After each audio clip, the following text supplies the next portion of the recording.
Halo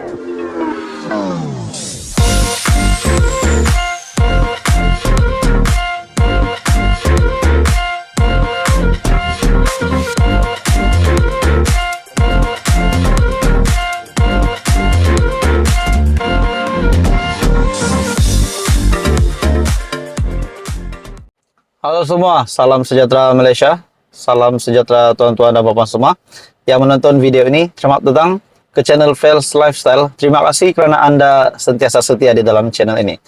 Saudara-saudara, tuan-tuan dan puan semua, akhirnya seorang lagi pemimpin bersatu membuat pendedahan, membuat pengakuan yang bagi saya ini pasti menggemparkan Muhyiddin Yassin sebagai Presiden Bersatu dan juga sebagai pengurusi Perikatan Nasional.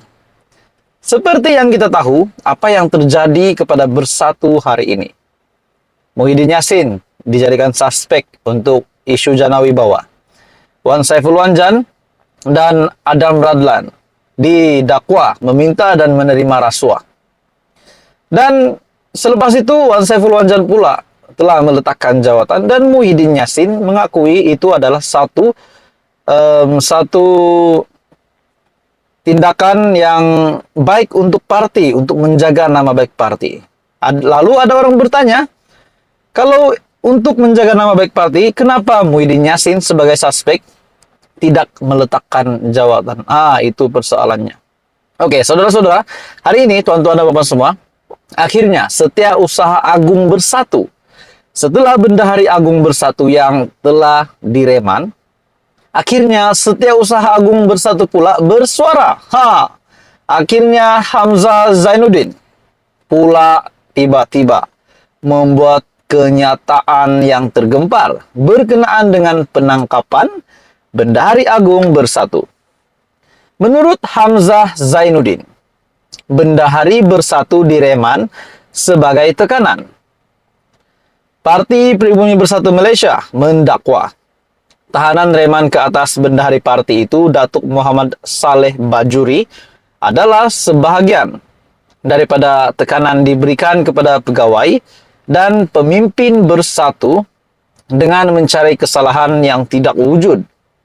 Setiausaha Agung Bersatu Datuk Seri Hamzah Zainuddin mendakwa begitu juga tindakan menjalankan siasatan ke atas vendor-vendor Bersatu yang merupakan sebahagian daripada pemburuan politik Kerajaan Pakatan Harapan Barisan Nasional yang masih berterusan. Menurut Hamzah lagi, Muhammad Saleh yang telah ditahan reman selama 2 hari, yaitu pada Mac 2 dan 3 lepas. Sebelum itu juga pada 1 Mac lepas, beliau yang telah diminta oleh SPRM untuk hadir ke Ibu Pejabat SPRM di Putrajaya, yaitu bertujuan untuk memberikan penjelasan berkenaan pembayaran yang dibuat oleh Bersatu kepada pembekal dan vendor Bersatu, katanya dalam satu kenyataan. Jelas beliau lagi, Muhammad Saleh telah memberikan kerjasama sepenuhnya berhubung siasatan SPRM sejak Januari lepas. Dan setiap kali dipanggil, beliau hadir. Selain setiap kali ada permintaan dokumen, beliau serahkan. Tidak pernah beliau menolak permintaan SPRM walaupun diminta pada saat-saat akhir. Akhirnya Hamzah Zainuddin bersuara. Hamzah memaklumkan pada 1 Mac lepas Muhammad Saleh sekali lagi dipanggil secara tergesa-gesa, dan apabila hadir untuk memberi keterangan, beliau tiba-tiba ditahan reman oleh SPRM. Sebenarnya tiada sebab yang munasabah untuk SPRM memohon penahanan reman Muhammad Saleh atas alasan siasatan kerana beliau sentiasa hadir dan sentiasa memberikan kerjasama. Oke, baik saudara-saudara, adakah maksud di sini Hamzah Zainuddin mendedahkan salah laku SPRM pula, di mana penangkapan ataupun Bendahari Agung Bersatu yang direman adalah tidak sah dan memang SPRM silap langkah? Dalam pada itu, Hamzah menambah, Muhammad Saleh merupakan seorang Bendahari Agung yang beramanah dan berintegriti, telah memastikan semua perolehan yang dibuat oleh Bersatu melalui proses dan tata cara keuangan parti. Hamzah juga berkata pihaknya menyeru supaya kerajaan PHBN berhenti melakukan pemburuan politik yang tidak berkesudahan atas Bersatu. Jadi saudara-saudara, inilah yang berlaku kepada Bersatu sekarang. Dan akhirnya Hamzah Zainuddin umum kejutan kepada SPRM bahwa Bendahari Agung Bersatu sepatutnya tidak direman. Apa komen Anda? Teruskan bersama di dalam channel ini. Jangan lupa bantu channel ini dengan menekan butang like, share, dan subscribe. Hai semua, selamat petang, salam sejahtera Malaysia. Saudara-saudara, tuan-tuan dan puan-puan yang menonton video ini, satu berita yang mengejutkan, satu kejutan besar kepada Malaysia. Ini disahkan di mana satu individu telah pergi meninggalkan kita, meninggalkan Malaysia.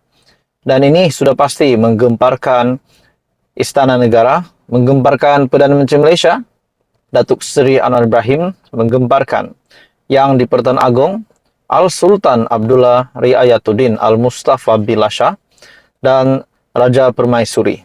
Dan sudah pasti menggemparkan seluruh ahli politik di Malaysia. Disahkan saudara-saudara, Agong Raja Permaisuri zahir takziah kepada keluarga bekas Presiden MCA. Jadi channel ini di kesempatan ini juga mengucapkan takziah kepada keluarga yang ditinggalkan. Yang di-Pertuan Agong Al-Sultan Abdullah Riayatuddin Al-Mustafa Bilasha menzahirkan ucapan takziah kepada keluarga bekas Presiden MCA Tan Sri Lee San Chun yang meninggal dunia semalam. Berita bertarik pada 4 Mac 2023.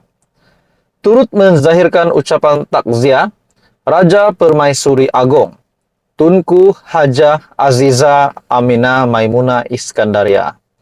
Menerusi satu hantaran di Facebook Istana Negara, Al-Sultan Abdullah dan Tunku Aziza menzahirkan rasa sedih dengan pemergian Lee dan berharap seluruh keluarga yang ditinggalkan, keluarga mendiang, untuk sabar serta tabah menghadapi dugaan serta suasana sedih dan pilu. Seri Paduka berdua menghargai jasa, khidmat dan bakti mendiang kepada masyarakat dan negara. Demikian menurut catatan tersebut. Untuk pengetahuan, tuan-tuan dan puan-puan, mendiang San Chun yang berumur 88 tahun, yang dilahirkan di Pekan Pahang, pernah dilantik memegang beberapa portfolio menteri, antaranya Menteri Buruh, Kerja Raya dan Kemudahan Awam, dan Menteri Teknologi, Penyelidikan dan Penyelaras Kampung Baru. Ketika hayatnya, mendiang pernah berkhidmat sebagai Presiden MCA, bermula pada tahun 1975, sehingga bersarah daripada arena politik pada tahun 1983, selain pernah memegang jawatan Ketua Pemuda MCA dan pernah dilantik sebagai Setiausaha Eksekutif Parti Perikatan. Saudara-saudara, ini satu pemergian yang besar bagi saya, satu kejutan besar untuk Malaysia, dan sudah pasti kepimpinan mendiang ini telah terpahat, telah menjadi sejarah di Malaysia. Di awal pembabitan dalam dunia politik, mendiang juga pernah bertanding pada PRU bagi kerusi Parlimen Kluang Utara dan memenangi kawasan itu pada tahun 1959. Dan ketika itu juga baru berumur 24 tahun. Jadi ini satu tokoh yang menjadi contoh. Di awal usia 24 tahun sudah pernah menang, dan saya rasa menjadi menang kerusi Parlimen Kluang Utara. Tuan-tuan dan puan semua, ini satu berita, satu pemergian yang mengejutkan Malaysia. Kita ucapkan takziah kepada keluarga mendiang. Salam takziah.